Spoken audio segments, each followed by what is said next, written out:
नमस्कार यूट्यूबर्स, मी तनुजा पाटील. आपल्या मी मराठी चॅनलवर मी तुमचं स्वागत करत आहे. तुम्हाला जर तुमच्या रेशन कार्डवर नाव चढवायचं आहे तर तुम्ही ते ऑनलाईन पद्धतीने करू शकताय. पण त्या अगोदर तुमचं जुन्या रेशन कार्डमधनं नाव रिमूव्ह करणं अनिवार्य आहे. रेशन कार्डवरील नाव रिमूव्ह करण्यासाठी तुम्हाला सर्वात प्रथम यायचं आहे गुगलमध्ये RCMS महाफूड सर्च करायचे. या ठिकाणी तुम्हाला पहिलीच वेबसाईट येईल. त्या वेबसाईटवर क्लिक करून तुम्हाला राईट साईडला साइन अप कमांड दिसेल. त्या साइन अपमध्ये आल्यानंतर पब्लिक लॉग इन आणि ऑफिस लॉग इन असे दोन कमांड्स आहेत. त्यामध्ये आपल्याला यायचं आहे पब्लिक लॉग इनमध्ये. जर सर्वात प्रथम तुम्ही इथे पाहू शकता self service for ration card.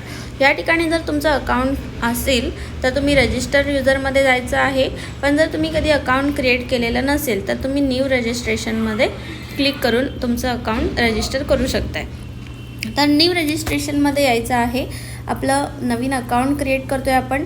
या ठिकाणी I have a valid ration card या ठिकाणी क्लिक करायचं आहे. तिथे क्लिक केल्यानंतर रेशन कार्ड नंबर 12 अंकी नंबर जो तुम्हाला दिला जातो तो नंबर इथे मेन्शन करायचा आहे.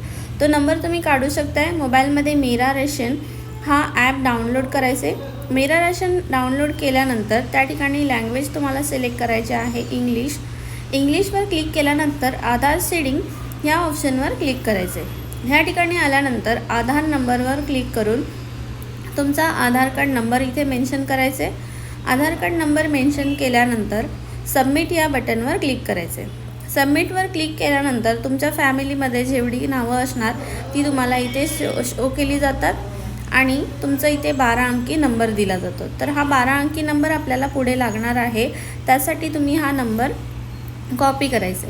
नंबर कॉपी केल्यानंतर आपण आता नंबर कॉपी केल्यानंतर रेशन कार्ड नंबरमध्ये हा नंबर टाकून चेक रेशन कार्डवर क्लिक करून तो नंबर व्हॅलिड आहे का बघायचे.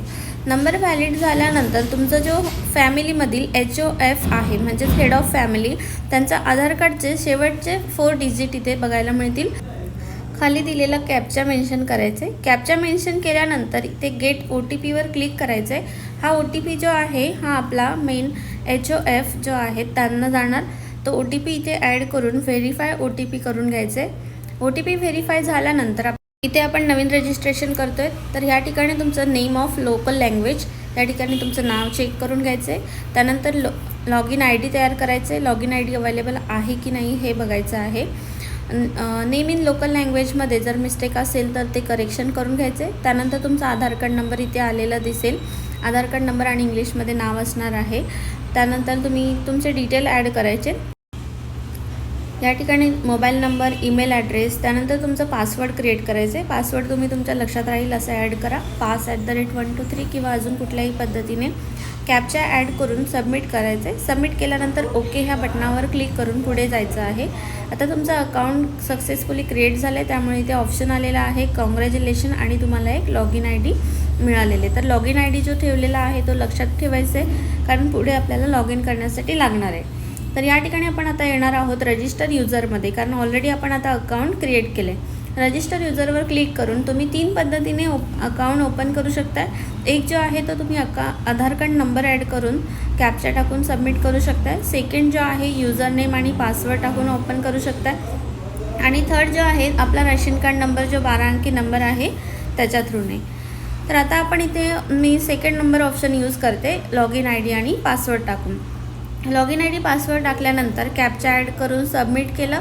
या ठिकाणी आपल्याला एक OTP आलेला आहे. तो OTP या ठिकाणी ॲड करून व्हेरीफाय करून घ्यायचे.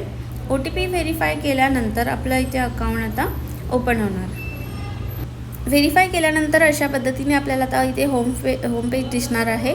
या ठिकाणी तुम्हाला रेशन कार्ड मॉडिफिकेशनमध्ये यायचं आहे. जर रेशन कार्ड मॉडिफिकेशन ऑप्शन तुमच्याकडे अवेलेबल नसेल तर तुम्हाला तहसीलदारलाच जावं लागणार आहे. जर असेल तर तुम्ही इथे क्लिक करायचं आहे. या ठिकाणी क्लिक केल्यानंतर आपल्या रेशन कार्डमध्ये असलेली नावं त्यांची सगळ्यांची लिस्ट तुम्हाला इथे बघायला मिळेल.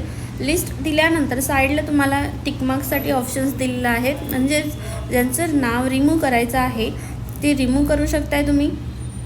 आता ज्या व्यक्तीचं नाव तुम्हाला डिलीट करायचं आहे त्या व्यक्तीच्या नावावरती क्लिक करून या ठिकाणी डिलीट हे ऑप्शन यूज करायचे. डिलीट केल्यानंतर इथे तुम्हाला शुअर आहात की नाही अशी 2 वेळा कन्फर्मेशन आहे.